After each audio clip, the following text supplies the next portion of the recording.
So we carry on with our explanation for Chapter 5, Railway Infrastructure Systems, and we have reached Section 8, where I will be talking about a small experience of mine in constructing a railway project and how the process went through. It's not a full construction explanation as much as it's a quick understanding of how you can do track laying. So this is railway construction. This is a railway construction process. So you would have, and I'll talk a little bit about groundwork, formation layer and compaction. We'll talk about ballast laying, sleepers laying, and rail laying. Then we'll talk a little bit about railway construction equipment. This is just, I will not talk about stations or building bridges or building tunnels.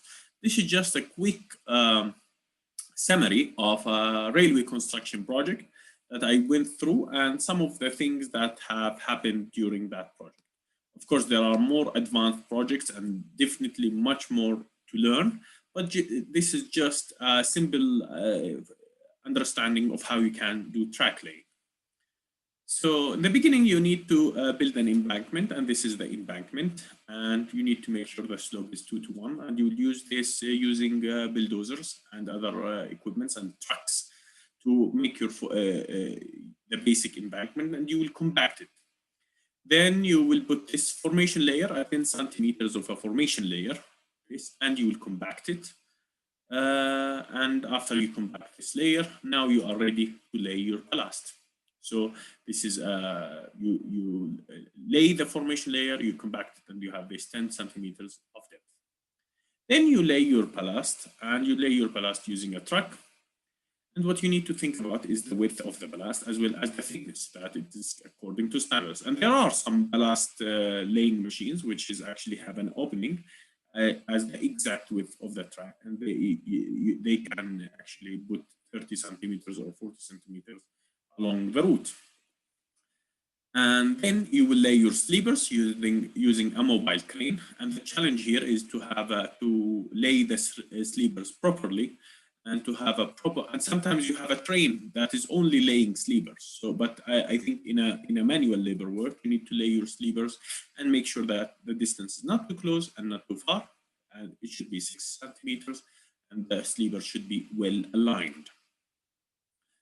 After you lay your sleepers, then you need to lay your tracks, your rails, and after you lay your rails and you make sure that there is the fasteners on the side, and there is a machine that actually you can connect the rails to the fasteners, or you can do it using a handheld stick.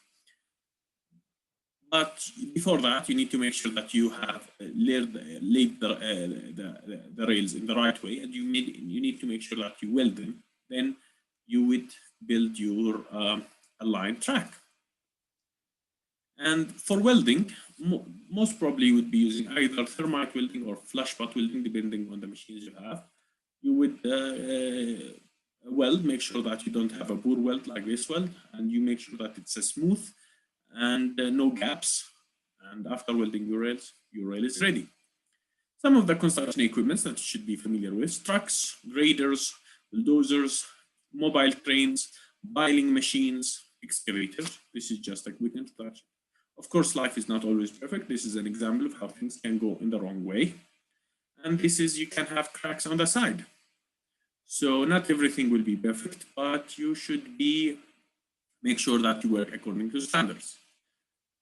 And sometimes the sand will come and cover part of the track, and this is very much common in desert area. And I have write a MSc dissertation about wind-blown sand coming to railway tracks. And what you need really to build a group of protective layers. It might be expensive, but this is the best solution that, and it would minimize the amount of sand that is coming to the track. And you would have also to make sure that you have a proper surveyor, a professional surveyor who would make sure that the route is being built according to the original alignment. And this should be in coordination with a surveyor. So this is very basic project, and you would definitely work in a more complex projects, and maybe could be metros or projects that people work in offices, and maybe building even sophisticated systems using tunnel boring machines, or they have elevated route for the metro. But this is just a very simple illustration of how sometimes railway construction can be.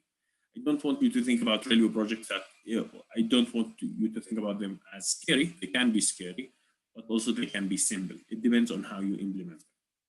This was the end of chapter 5. We'll be looking forward to see you in the next chapter, which will be the signaling chapter, signaling and train control systems. I hope you enjoyed it, and we'll see you in the next chapter. Have a great evening.